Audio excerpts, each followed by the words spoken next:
Accueillons maintenant notre dernier invité, mais non le moindre. Jean-René.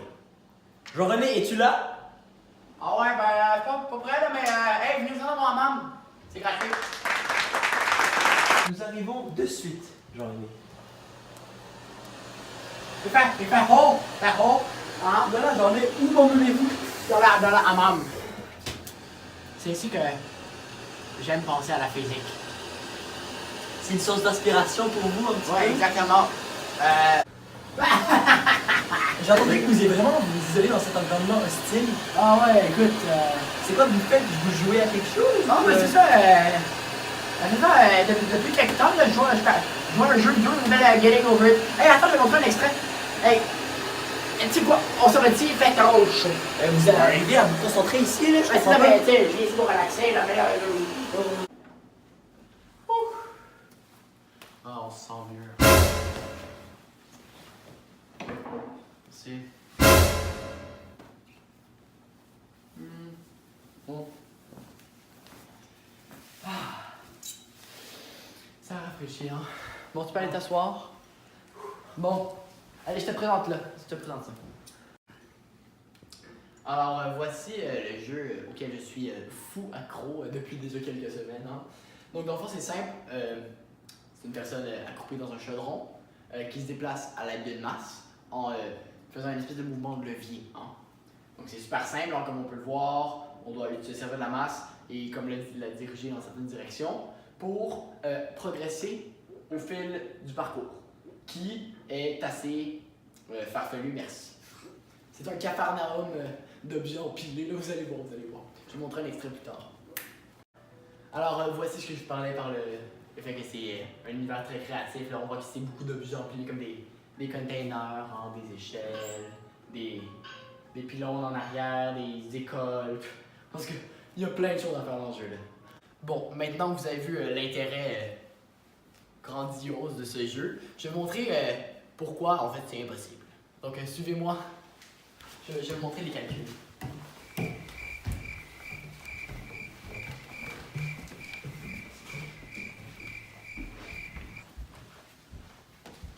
Merci. Fini. Donc voici le schéma des forces qui représente un peu comment l'homme se déplace avec sa masse. Okay? Donc ici on peut voir que la masse a une longueur de 1 mètre et on considère que sa masse est négligeable. On considère aussi, pour ce problème, on veut juste savoir la force lorsque c'est statique, donc lorsqu'il n'y a pas d'accélération, lorsque les deux forces s'annulent. Ça va nous permettre de démontrer notre point super facilement. Donc, en gros, le bout de la masse sert de pivot et la force est appliquée à l'extrémité de cette même masse. J'ai appelé ça une massue pour la compréhension, tu sais. Donc, pour ça, c'est simple, on aura besoin de... pour trouver la force gravitationnelle, c'est super facile, on fait Fg égale à ma, on connaît A. Pour trouver m, on fait... Bon, pour calculer la masse, pour trouver la force gravitationnelle exercée par le point, la masse ponctuelle théorique, on doit calculer en fait la masse de l'homme au bout de la massue. Donc pour ce faire, en fait on néglige la masse de l'homme complètement parce que la masse du chaudron la dépasse complètement. Pour ce faire, on considère que le chaudron, c'est un genre de cylindre un gros cylindre auquel on y a retiré un plus petit cylindre pour laisser une épaisseur sur les côtés et pour pouvoir permettre de faire rentrer la personne à l'intérieur. Donc, pour le gros cylindre, on a calculé une hauteur de 0,75 mètres, ce qui laisse une épaisseur de 5 mètres après y avoir retiré le plus petit cylindre, et qui donne une hauteur assez grande pour que l'homme soit à l'intérieur de ce même chaudron. Et il y a un rayon de 0,35 cm, ça fait à peu près ça, donc un diamètre à peu près gros comme ça, c'est le diamètre parfait. Et on y retire ensuite un plus petit cylindre auquel on enlève la mesure de 0,05 m au rayon et à la hauteur. Donc ça donne un rayon de 0,3 mètres et une hauteur de 0,7 mètres. Donc au final, pour calculer le volume du chaudron, on va juste faire un petit classique pierre 2. Hein? Donc pierre 2 du gros cylindre moins pierre 2 du petit cylindre. Donc vous voyez les mesures. Hein? Et ça donne 0,91 mètres cubes. Avec ça, on va pouvoir calculer la masse de l'objet parce qu'on connaît le matériau du chaudron, qui soit la fonte, et on connaît aussi sa masse volumique. Donc, c'est ici. Dans le fond, on fait juste le volume fois la masse volumique. Donc, ça va nous donner la masse, donc 646 kg, ce qui en newton est 631 newton. Un petit easter egg. 6000. Ah, 6000. 6331 newton. Et un petit easter egg, c'est que quand tu finis le jeu, tu as un chaudron en or.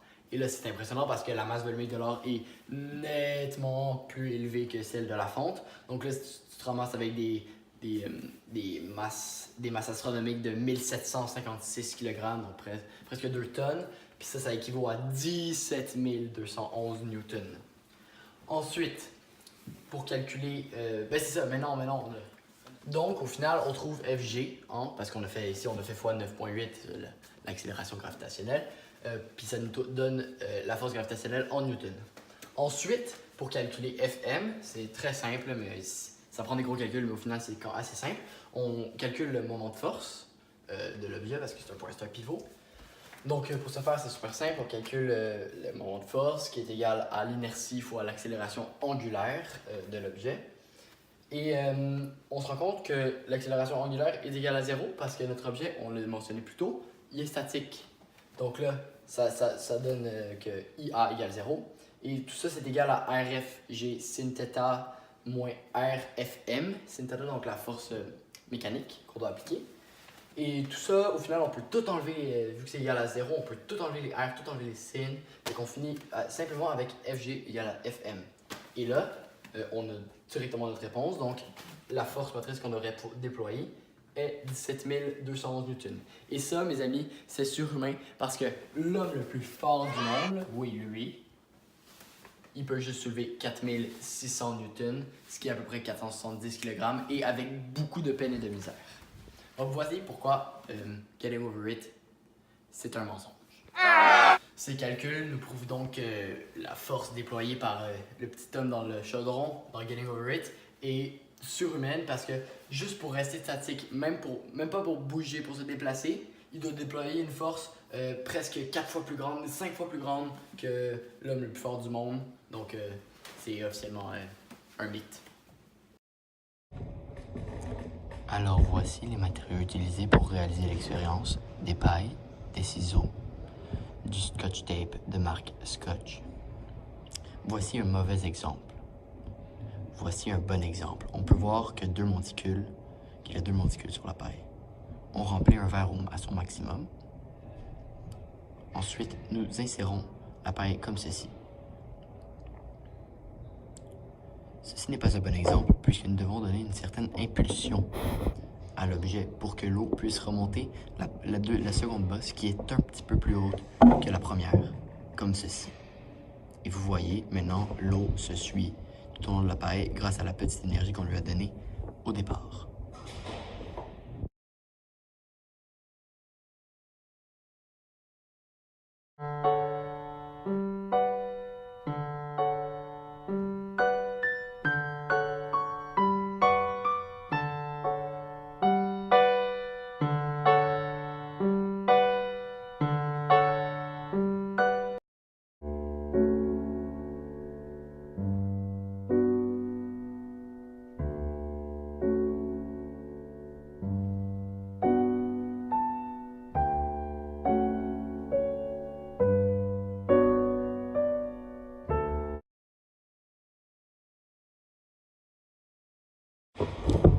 C'était l'heure d'un thé. Ah, je suis comme, c'est brûlé, madame. Ah ouais, voici On va le mettre genre gel, là. après les yeux dans l'air, on la Il sort. faut vraiment guetter une bonne là. Je veux tellement ma cotère. Il est là. Faut que j'aille en médecine. Monsieur Meunier? Monsieur Meunier, on va peut-être après. Hey, attends, est-ce que c'est bien vous? Parce que Oui, c'est bien moi. mais, monsieur Meunier, est-ce que c'est bien vous? Est-ce vraiment vous? Oui, là, c'est ma bouteille polytechnique. Là. Ah, mais là, ok, c'est la bouteille polytechnique, c'est. Vous avez des questions ou quelque chose? Ouais, c'est ça, Ouais. on aurait une question Par rapport à la vidéo. C'est la vidéo qu'on vous a envoyée, on Ah a ouais, des questions pour les gars. Emma Watson. Emma Watson. Ah ouais, ça c'est votre Oh, des- little Oh, boy. Emma Watson encore. Ouais, je Ok, Fait que, on va vous laisser. Ouais, on Hey, attendez.